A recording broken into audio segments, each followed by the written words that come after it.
So then the two principles of Christ is to love God and to love our neighbors, right? These two commandments are the foundation of the entire Bible and of the entire law of God. These two commandments. And this is exactly why God wrote the 10 commandments on 2 tables of stone specifically. Not 1, not 3, 2 tables of stone. There is a specific reason. The first table contains the first 4 commandments, which describes our duty towards God, governed strictly by a religious power. Governed strictly by a religious power. This is a spiritual kingdom. The second table, which contains the last 6 commandments, is our duty towards our neighbors, towards man. And this is governed strictly by the civil power. This is the civil kingdom. So there's the religious kingdom, the spiritual kingdom, and then the civil kingdom. These are the 2 principles of Christ. And these 2 principles were even laid out by Jesus Christ himself. In Mark 12 and verses 14 through 17, a group of people came to talk with Jesus Christ. They asked this question: is it lawful to give tribute to Caesar or not? Shall we give or shall we not give? But he, knowing their hypocrisy, said unto them, Why tempt ye me? Bring me a penny, that I may see it. And they brought it. And he saith unto them, Whose is this image and superscription? And they said unto him, Caesar's. And Jesus answering said unto them, Render to Caesar the things that are Caesar's, and to God the things that are God's. And they marveled at him.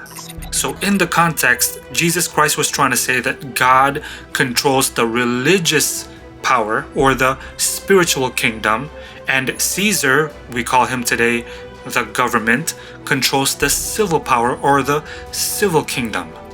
These are the 2 principles of Christ: church and state and the separation thereof. This lamb-like beast is a Christian nation acknowledging church and state and the separation thereof. Now let's do a recap. There are 5 points, 5 characteristics. Number 1, this beast will be a beast or a superpower. Number 2, it'll come up around late 1700s. Number 3, it'll come up in the Western Hemisphere in the New World and not the Old World. Number 4, it comes up in a sparsely populated area or an area that's not so densely populated. Number 5, it is a Christian nation that acknowledges the 2 principles of Christ: church principles and state principles and the separation thereof. So, what is the only Christian-based superpower that rises up in the late 1700s in a not so densely populated area in the Western Hemisphere who acknowledges church and state and the separation thereof? None other than the United States of America. Number 1, is America a beast or a superpower? It is actually one of the most influential superpowers today. Point number 2, did it come up in the late 1700s? 1776 is the Declaration of Independence. 1783 was the end of the Revolutionary War against Great Britain. 1787, the U.S. Constitution was framed. 1789, the U.S. Constitution was ratified. 1789 to 1797, George Washington served as our first president. So while the papacy was on its way down in the 1700s, late 1700s, the US was quietly establishing its power and dominance. Number 3, did the US come up in the Western Hemisphere? Well, it's no secret that the United States came up in the New World in the Western Hemisphere. Even our currency states that we are established in the New World. It even calls it the New World Order. Number 4, did the US come up in a not so densely populated area? Well, when the US was discovered, this was not a densely populated area.